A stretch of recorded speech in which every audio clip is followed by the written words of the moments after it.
Ang sulat ni Pablo sa mga taga-Galasya. Unang kabanata. Mula kay Pablo na hinirang na apostol, hindi ng tao, ni sa pamamagitan ng tao, kundi ni Hesukristo at ng Diyos Ama na muling bumuhay kay Jesus. Ang lahat ng kapatid na naririto ay kasama kong bumabati sa mga iglesia sa Galasya. Sumainyo nawa ang pagpapala at kapayapaang mula sa Diyos Ama at sa ating Panginoong Hesukristo. Inialay ni Hesukristo ang kanyang buhay dahil sa ating kasalanan, ayon sa kalooban ng ating Diyos Ama, upang mahango tayo sa kasamaang naghahari ngayon sa sanlibutan ito. Purihin ang Diyos magpakailanman. Amen.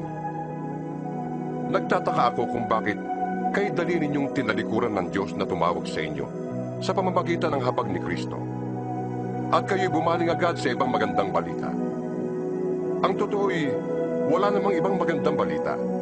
Kaya nga lamang, may mga nanggugulo sa inyo at nagsisikap na baguhin ang magandang balita ni Kristo.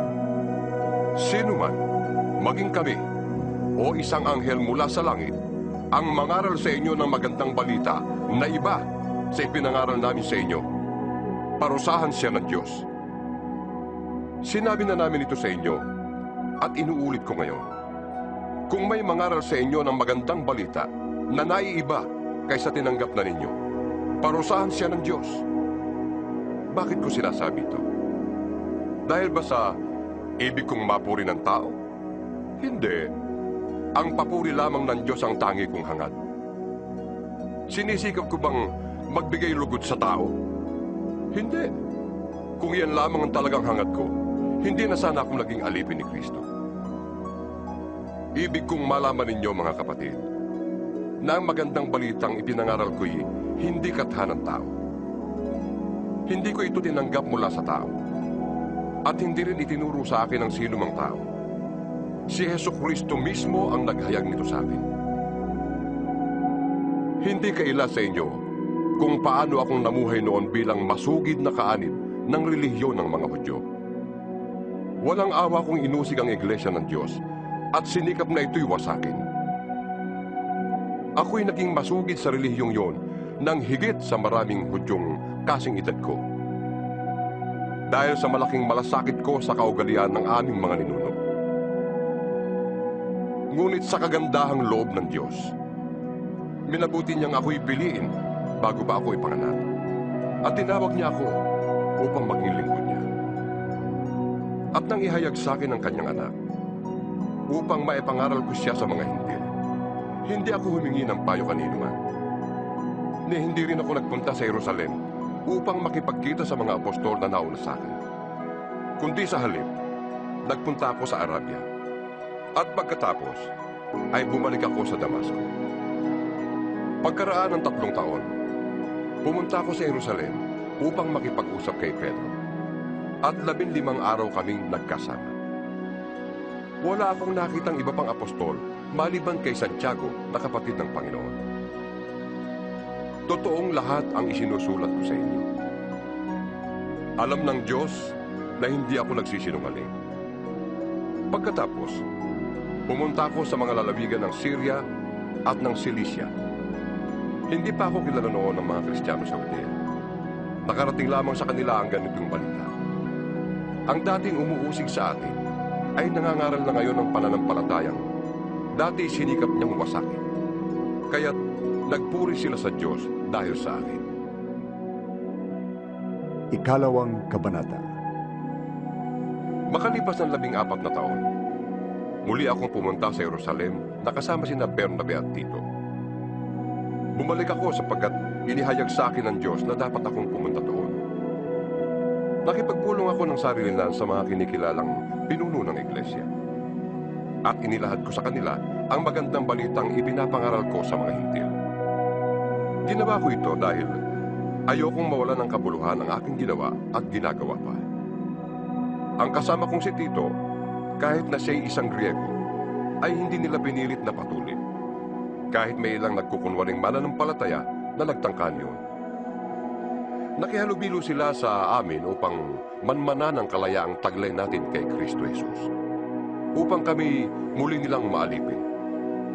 Hindi kami nagpailalim sa kanilang kagustuhan kahit isang saglit, upang maingatan namin para sa inyo ang tunay na kahulugan ng magandang balita. Ngunit walang pinuna sa aking ipinapangaral ang mga kinikilalang pinuno. Hindi mahalaga sa akin kung sino man sila, sapagkat walang itinatangi ang Diyos. Sa halip, kinilala nilang ako'y hinirang ng Diyos upang mangaral ng magandang balita sa mga Hintil. Tulad ni Pedro, na hinirang naman upang mangaral ng magandang balita sa mga Hudyo. Ang Diyos na nagbigay ng kapangyarihan kay Pedro na mangaral sa mga Hudyo, ang siya rin nagbigay sa akin ng kapangyarihang mangaral sa mga Hintil. Nakita ni na Santiago, Pedro at Juan, mga kinikilalang haligi ng iglesia, na ako'y talagang binigyan ng tanging kaloob na ito. Kaya't tinanggap nila kami ni Bernabe bilang mga kamanggagawa. Pinagkasunduan namin na kami sa mga Hintil mga ngaral at sila naman sa mga Hudyo. Ang hiling lamang nila ay huwag naming pababayaan ang mga dukha. At talaga namang patuloy ko itong ginagawa. Nang si Pedro ay nasa Antioquia, harapan kong sinabi sa kanya na mali ang kanyang ginagawa. Bago dumating ang ilang sugo ni Santiago, siya'y nakikisalo sa mga Hintil. Subalit nang dumating na ang mga yon, lumayo na siya at hindi na nakisalo sa mga Hintil dahil sa takot niya sa pangkat ng mga Hudyo. At gumaya naman sa kanyang ibang mga kapatid doon na mga Hudyo. Pati si Bernabe ay natangay ng kanilang pagkukunwari. Nang makita kong hindi ayon sa tunay na diwa ng magandang balita ang kanilang ikinikilos, sinabi ko kay Pedro sa harap nilang lahat, kung ikaw na isang Hudyo ay namumuhay na parang Hintil at di bilang Hudyo, bakit mo kayong pinipilit ang mga Hintil na mamuhay na gaya ng mga Hudyo? Kami ipinanganak na Hudyo at hindi makasalanang Hintil. Alam naming ang tao'y pinawawalang sala dahil sa pananampalataya kay Jesucristo at hindi dahil sa pagsunod sa kautusan. Kaya't kami man ay sumasampalataya kay Kristo Jesus upang mapawalang sala sa pamamagitan ng pananampalataya sa Kanya at hindi sa pamamagitan ng pagsunod sa kautusan. Sapagkat ang tao'y hindi pinawawalang sala dahil sa pagsunod sa kautusan. Ngunit, kung kaming nagsisikap na mapawalang sala sa pamamagitan ni Kristo ay matagpo ang makasalanan pa, nangangahulugan bang si Kristo'y tagapagtaguyod ng kasalanan? Hindi maaari yan. Sapagkat kung itatayo kong muli ang winas ko na, ipinapakita kong makasalanan nga ako. Ako'y namatay na sa kautusan, sa pamamagitan na rin ng kautusan upang ngayon mabuhay para sa Diyos. Namatay na akong kasama ni Kristo sa krus. Hindi na akong nabubuhay ngayon, kundi si Kristo na ang nabubuhay sa akin. At habang ako'y nabubuhay pa sa katawang lupa, namumuhay ako sa pananalig sa anak ng Diyos na umibig sa akin at naghandog ng kanyang buhay para sa akin. Hindi ko maaaring tanggihan ang kagandahang loob ng Diyos. Kung ang tao ay mapapawalang sala sa pamamagitan ng kautusan, walang kabuluhan ang pagkamatay ni Kristo. Ikatlong kabanata. Mga hangal kayong mga taga-Galasya. Sino ang nakagayuma sa inyo? Maliwanag na ipinahayag na sa inyo kung paano namatay si Jesucristo sa krus. Sabihin nga ninyo, tinanggap pa ninyong espiritu sa pamamagitan ng mga gawa ayon sa kautusan?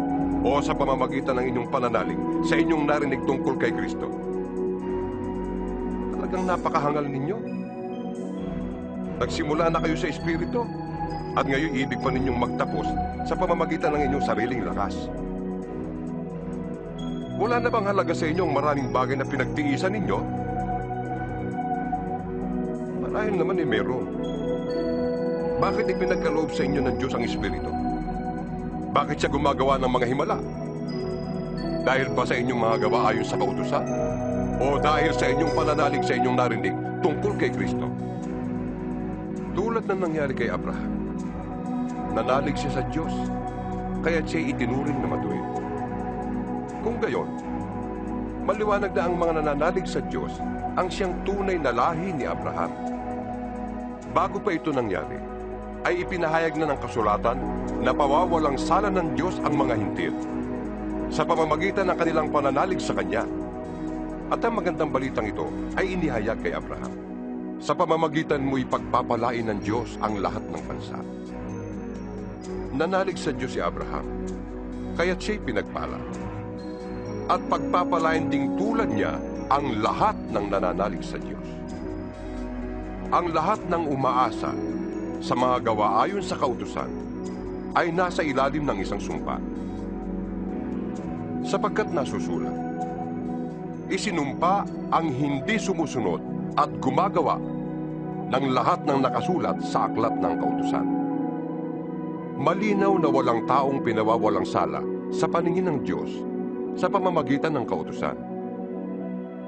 Sapagkat sinasabi ng kasulatan, ang pinawawalang sala dahil sa pananampalataya ay mabubuhay. Ang kautusan ay hindi nagmumula sa pananalig sa Diyos, sapagkat sinasabi ng kasulatan, ang tumutupad sa lahat ng hinihingi ng kautusan ang mabubuhay sa pamamagitan ng mga ito. Tinubos tayo ni Kristo sa sumpa ng kautusan nang siya ay isinumpa para sa atin. Sapagkat nasusulat, sinumpa ang bawat ibinitin sa punong kahoy. Ginawa ito ni Kristo upang ang mga pagpapalang ipinangako ng Diyos kay Abraham ay makamtan din ng mga hintil sa pamamagitan ni Kristo Jesus. At sa pamamagitan ng pananalig sa Kanya, ay matanggap natin ang Espiritong ipinangako ng Diyos. Mga kapatid, narito ang isang pangkaraniwang halimbawa. Kapag nalagdaan na ang isang kasunduan, hindi na ito mapapawalang kabuluhan ni numan. Hindi rin ito maaaring dagdagan. Ngayon, nangako ang Diyos kay Abraham at sa kanyang supling. Hindi sinasabi, at sa kanyang mga supling, na ang tinutukoy ay marami, kundi at sa iyong supling na iisa ang tinutukoy, at ito'y si Kristo. Ito ang ibig kong sabihin. Pinagtibay ng Diyos ang kanyang kasunduan at ipinangako niyang tutuparin ito. Ang kasunduang yun ay di mapapawalang saysay ng kautusan na dumating pagkaraan ng 430 taon, ni hindi rin mapapawalang saysay ng kautusan ito ang mga pangako ng Diyos. Kung ang pamana ay ipinagkakaloob dahil sa kautusan, hindi na ito dahil sa pangako. Ngunit ang pamana ay ibinigay ng Diyos kay Abraham bilang katuparan ng kanyang pangako. Kung ganon, bakit pa ibinigay ang kautusan? Ibinigay ito upang maipakita kung ano ang paglabag hanggang sa dumating ang anak na pinangakuan. Ibinigay ang kautosang ito sa pamamagitan ng mga anghel, sa tulong ng isang tagapamagitan. Ngunit hindi kailangan ng tagapamagitan kung iisang panig lamang ang gumagawa ng kasunduan. At ang Diyos ay iisa. Ang ibig bang sabihin nito ay sumasalungat ang kautusan sa mga pangako ng Diyos? Hindi. Kung nakakapagbigay buhay sana ang kautusan, ang tao ay magiging matuwid sa paningin ng Diyos sa pamamagitan ng pagsunod niya rito. Ngunit ayon sa kasulatan, ang lahat ng tao ay alipin ng kasalanan. Kaya't ang ipinangako ng Diyos ay makakamtan sa pamamagitan ng pananalig kay Hesukristo. Bago dumating ang panahon ng pananampalataya, tayo'y nasa ilalim ng kapangyarihan ng kautusan hanggang sa ang pananampalatayang ito kay Kristo ay mahayag. Kaya't ang kautusan ang naging tagapagturo natin hanggang sa dumating si Kristo. At sa gayon, tayo'y mabilang na matuwid sa pamamagitan ng pananalig sa Kanya. Ngayong nananalig na tayo kay Kristo, wala na tayo sa pangangalaga ng kautusan. Dahil sa inyong pananalig kay Kristo Jesus, kayong lahat ay anak ng Diyos. Ang buhay mismo ni Kristo ang isinuot sa inyo na parang damit ng kayo'y mabautismuhan sa Kanya. Wala nang pagkakaiba ang Hudyo at ang Grego, ang alipin at ang malaya, ang lalaki at ang babae. Kayong lahat ay iisa na dahil sa inyong pakikipag-isa kay Kristo Jesus. At kung kayo nakipag-isa kay Kristo, kayo'y lahi ni Abraham at tagapagmana ng mga pangako ng Diyos. Ika-4 na kabanata. Ito ang ibig kong sabihin. Habang bata pa ang tagapagmana, hindi siya nakakahigit sa isang alipin, kahit na siya ang may-ari ng lahat. Sapagkat siya'y nasa ilalim pa ng pamamahala ng mga tagapangasiwa hanggang sa panahong itinakda ng kanyang ama. Gayon din naman, noong hindi pa tayo nananalig kay Kristo, tayo'y nasa ilalim ng mga tuntuning umiiral sa sanlibutan ito. Ngunit nang sumapit ang takdang panahon, sinugo ng Diyos ang kanyang anak. Isinilang siya ng isang babae at namuhay sa ilalim ng kautusan upang palayain ang mga nasa ilalim ng kautusan. Sa gayon, tayo'y mabibilang sa mga anak ng Diyos. At upang patunayan na kayo'y mga anak ng Diyos, sinugo niya ang Espiritu ng kanyang anak sa ating mga puso. At nang sa gayon, ay makakatawag tayo sa Diyos ng Ama, Ama ko. Hindi na kayo alipin, kundi anak. At dahil kayo ay anak, kayo ay ginawa rin ng Diyos na tagapagmana niya. Noong hindi pa ninyo nakikilala ang Diyos, kayo'y alipin ng mga Diyos-Diyusan. Ngunit ngayong nakikilala na ninyo ang Diyos, o mas tamang sabihin, ngayong nakikilala na kayo ng Diyos, bakit kayo bumabalik sa mga tuntuning walang bisa at walang halaga? Bakit ibig na naman ninyong paalipin sa mga iyon? May itinatangi kayong mga araw, mga buwan, mga panahon at mga taon. Nag-aalala kong baka nasayang lamang ang paghihirap ko para sa inyo. Nakikiusap ako sa inyo, mga kapatid. Gayahin ninyo ako. Hindi na ako saklaw ng kautusan. Tulad ninyo noon, wala kayong nagawang masama laban sa akin. Alam naman ninyo na kaya ko na ipangaral sa inyo noon ang magandang balita ay dahil nagkasakit ako. Gayunman, hindi ninyo ako hinamak o tinanggihan. Kahit na naging pasanin ninyo ako dahil sa aking karamdaman. Sa halip, tinanggap ninyo ako na parang anghel ng Diyos at parang pangang si Kristo Jesus. Nasaan ngayon ang kagalakang ipinamalas ninyo noon sa akin? Ako mismo ang makakapagpatotoo na kung maaari nga lamang pati ang inyong mga matay dudukitin ninyo at ibibigay sa akin noon. Ngayon, ituturing ba ninyo akong kaaway dahil sa sinasabi ko sa inyong katotohanan? Nagpapakita nga sa inyo ng malasakit ang mga taong yan. Ngunit hindi mabuti ang kanilang layunin. Ibig lamang nila kayong ilayo sa akin upang sa kanila kayong mapalapit. Hindi masama ang magmalasakit kung palaging mabuti ang layunin at hindi kung kaharap lamang ninyo ako. Mga anak ko, dahil sa inyo'y minsan pa akong nagdaranas ng hirap tulad ng babaeng nanganganak, hanggang sa ganap kayong matulad kay Kristo. Sana'y kasama ko kayo ngayon upang maiba ang tono ng aking pagsasalita, sapagkat nag-aalala ako tungkol sa inyo. Sabihin nga ninyo sa akin, kayong nagnanasang pailalim sa kautusan, hindi ba ninyo napapakinggan ang sinasabi sa kautusan? Sinasabi roon na si Abraham ay nagkaanak ng 2 lalaki. Isa sa alipin at isa sa malaya.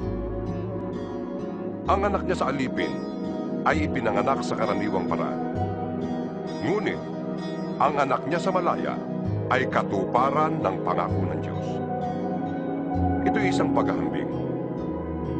Ang 2 babae ay larawan ng 2 kasunduan. Ang isa ay ang tipan sa bundok ng Sinai na kinakatawan ni Agar at ng kanyang mga anak na bawang mga alipin. Si Agar ay kumakatawan sa bundok ng Sinai na nasa Arabia at larawan ng kasalukuyang Jerusalem na nasa pagkaalipin, kasama ng kanyang mga mamamayan. Ngunit ang Jerusalem na nasa langit ay malaya at siya ang ating ina.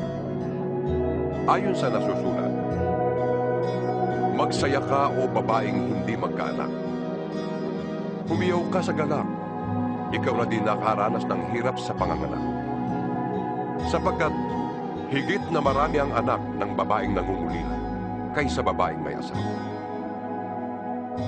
Mga kapatid, tulad ni Isaac, tayo'y mga anak ayon sa pangako. Kung noong una, ang ipinanganak ayon sa Espiritu ay inuusig ng ipinanganak ayon sa karaniwang paraan, gayon din naman ngayon.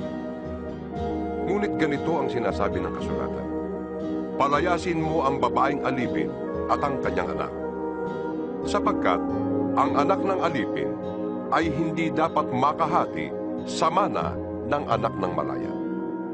Kaya nga, mga kapatid, hindi tayo anak ng alipin, kundi ng malaya. Ikalimang kabanata. Malaya na tayo dahil pinalaya tayo ni Kristo. Kaya magpakatatag kayo at huwag nang paalipin pang muli. Akong si Pablo ang nagsasabi sa inyo.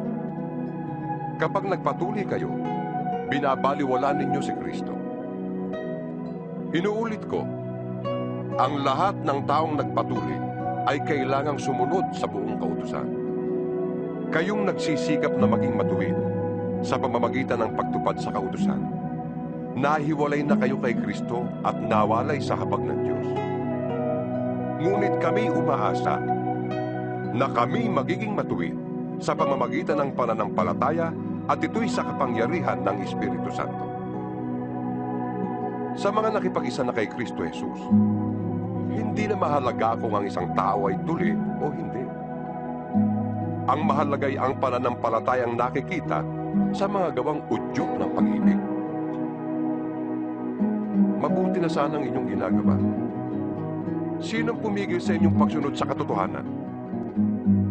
Hindi ang gagawin ng Diyos na tumawag sa inyo. Wika nga, napapaalsa ng kaunting libadura ang buong masa ng harina. Nagtitiwala ako na sasang-ayon kayo sa akin sa bagay na ito dahil sa ating kaugnayan sa Panginoon. At natitiyak kong parurusahan ng Diyos ang sino mang nanggugulo sa inyo, kung sino man siya. Mga kapatid, kung talagang nangangaral pa ako na kailangan ng pagtutuli, bakit pa ako inuusig hanggang ngayon? Kung iyo'y totoo, hindi na sana nila ikinagagalit ang aking pangangaral tungkol sa pagkamatay ni Kristo sa krus. Sana'y ang mga nanggugulo sa inyo ay hindi lang magpatuli, kundi tuluyan na magpaputol. Mga kapatid, tinawag kayo upang maging malaya. Ngunit huwag naman ninyong gamitin ang inyong kalayaan upang masunod ang hilig ng laman, kundi maglingkod kayo sa isa't isa sa diwa ng pag-ibig. Sapagkat ang buong kautusan ay nauuwi sa isang pangungusap. Ibigin mo ang iyong kapwa gaya ng iyong sarili. Ngunit kung kayo'y nagkakagatan at nagsasakmalang parang mga hayop, mauubos kayo. Sinasabi ko sa inyo, ang Espiritu ang gawin ninyong patnubay sa inyong buhay at hindi kayo magiging alipin ng hilig na laman. Sapagkat ang mga hilig ng laman ay laban sa kalooban ng Espiritu at ang kalooban ng Espiritu ay laban sa mga hilig ng laman. Laging naglalaban ng dalawang ito o kaya hindi ninyo magawa ang ibig ninyong gawin. Kung pinapatnubayan kayo ng Espiritu, wala na kayo sa ilalim ng kautusan. Hindi maikakaila ang mga gawa ng laman. Pakikiapid, kahalayan at kalaswaan, pagsamba sa Diyos-Diyusan, pangkukulam, pagkapuot sa isa't isa, pag-aaway-away, pagsiselos, pagkakagalit at kasakiman, pagkakampi-kampi at pagkakabahabahagi, pagkainggit, paglalasing at katakawan, at iba pang katulad nito.